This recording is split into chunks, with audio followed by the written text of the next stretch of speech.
এই জন্যই বোধহয় কেউ একজন আক্ষেপ করে বলছিলেন আমরা যারা প্রবাসে থাকি আমরা মানুষ না, আমরা এক একজন প্রবাসী টাকার মেশিন। সেই কথাটা আবারও প্রমাণিত। আসসালামু আলাইকুম। আমার স্ক্রিনে যে মানুষটার ছবি আমি উঠাইছি উনি আমাদের মেম্বার অফ পার্লামেন্ট, তবে ভোটে পাশ করা এমপি কিনা সেইটা আমি সঠিক জানি না, তবে আমাদের এমপি।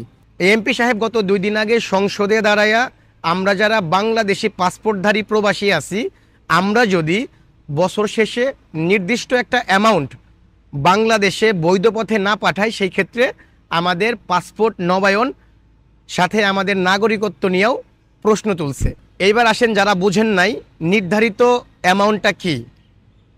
যেমন ধরেন আমি একজন মালয়েশিয়ান প্রবাসী, এটা বোঝানোর জন্য বলতেছি। হ্যাঁ, আমি একজন মালয়েশিয়ান প্রবাসী, আমি মান্থলি ইনকাম করি 1500 রিঙ্গিত, যা বছর শেষে হিসাব করলে 18,000 রিঙ্গিত।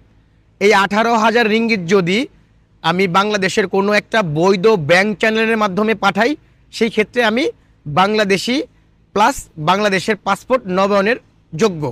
আর যদি কোনো কারণে এই 18,000 রিঙ্গিত আমি দেশে পাঠাইতে না পারি সেই ক্ষেত্রে আমার পাসপোর্ট নবায়নযোগ্য না, বা আমি বাংলাদেশের নাগরিকত্ব রাখতে পারবো কি না সেটা নিয়ে সন্দেহ আছে। এটা কিন্তু আমার কথা না, এটা হচ্ছে স্ক্রিনে যে ছবি দুটো আমি দিয়ে রাখছি এই এমপি সাহেবের কথা। কোনো একটা কারণে আমি বাংলাদেশে 18,000 রিঙ্গিত পাঠাইতে পারলাম না, এর মানে কি আমি বাংলাদেশের নাগরিক না? একজন প্রবাসী 5 বছর 6 বছর পরে যখন দেশে যায় এয়ারপোর্ট থেকে তার লাগেজটা হারায়া যায়, তার লাগেজে থাকা মাল সামানাগুলো চুরি হয়ে যায়, সেই সময় কোনো প্রতিবাদ হয় না। কিন্তু দিন শেষে দেখবেন বড় বড় আমলারা স্টেজে দাঁড়ায় ভাষণ দিতেছে প্রবাসীরা দেশের সূর্য সন্তান, প্রবাসীরা রেমিটেন্স ফাইটার, প্রবাসীদের জন্য এইটা করতে হবে, প্রবাসীদের জন্য ওইটা করতে হবে। মূলত কোনো কিছুই না। যদি এইটাই হইতো তারা প্রবাসীদের নিয়ে ভাবতো, আজকে এই এমপি সাহেব সংসদে দাঁড়ায়া এই কথা বলতে পারতো না যদি নির্দিষ্ট একটা টাকা বৈধ চ্যানেলে না আসে তাদের পাসপোর্ট নবায়ন করা হবে না বা তাদের নাগরিকত্ব থাকবে কি না সেটা নিয়ে প্রশ্ন।